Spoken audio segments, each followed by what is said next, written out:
Hi, Michael Gaffney, American School of Floral Design. I have schools all over the country in 17 cities, as well as London, Paris, and Rome. Today, I'm going to do a design technique called movement. I'm going to start with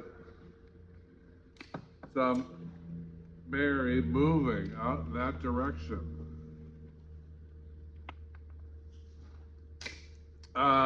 Yes, I have schools in 17 cities. Join us in class. Go to flowerschool101.com to find the dates and the times for a city near you.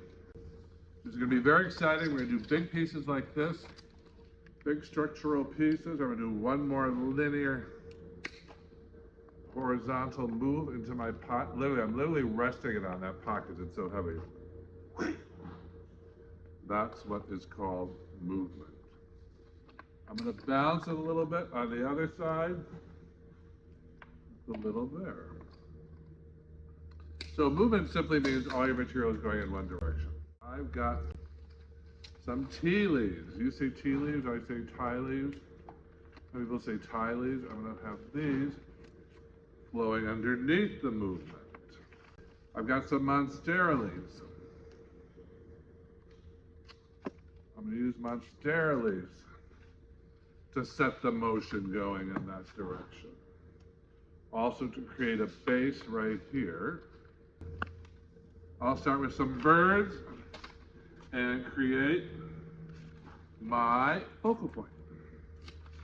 Where's all that energy coming from? Right over here. So now I'm going to layer some birds into my movement. I'm going to put a little more red berry up in here to help fill up and finish this design. It's simple and clean. I've got some aspidistra leaves. I poked it right through the stem earlier in class. I'm going to use them now to create more of that focal centerpiece. This is going to an art gallery. It's going to a museum opening. Want a nice contemporary clean piece? That's what I'm doing right through the leaf. Like that. I'm using it to more birds of paradise. These are very tight, they're never going to open, but I'm going to use them for my point of interest. So tight. If they're really tight like this, put them under water for a few hours and they will loosen up and you'll be able to open them to expose the inner bird. But that's okay, this is a contemporary piece. We're going to do them in a contemporary manner. No berry. I know you think I'm creating a mess, and I am, but that's how great artists work. I'll use some snowberry as well to get my movement.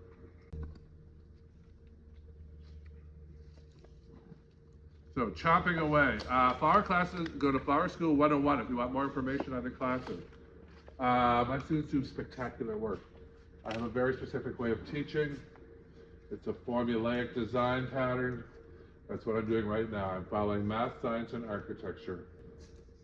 Because I need some more berry pointing the way down my table. Like that. Filling in that front zone. Ooh, I got some curly willow. We could have some curly willow snaking its way in and around our movement.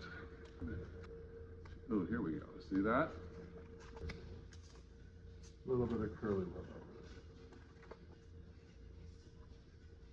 For our movement piece.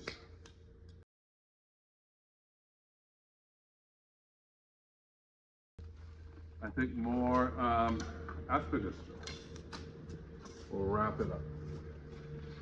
This one doesn't look too naked in the center there. Oh, there we go. A little bit of support for all that action going on in the middle. Again, I'm Michael Gaffney. I used to work on Wall Street in New York City. I stepped into a flower shop and this is what happened. If I can do this, you can do this. I've been doing it for 30 years. I used to open up Macy's Flower Show in New York.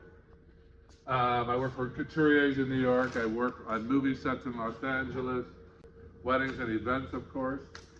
Now I'm going to train you how to do this. It is not hard. It is not hard at all. Because I'm following basic patterns. I'm going to spray it up. That's leaf shine. Give a little shine, even to my birds of paradise. That's pretty. Wouldn't that be pretty? And like, add a few white hydrangeas in here. It could be almost a winter entryway in a very contemporary home in the Hollywood Hills. Yeah, that is pretty. Wait, Flower School 101. Call me and we'll set you up in class, or go online and register.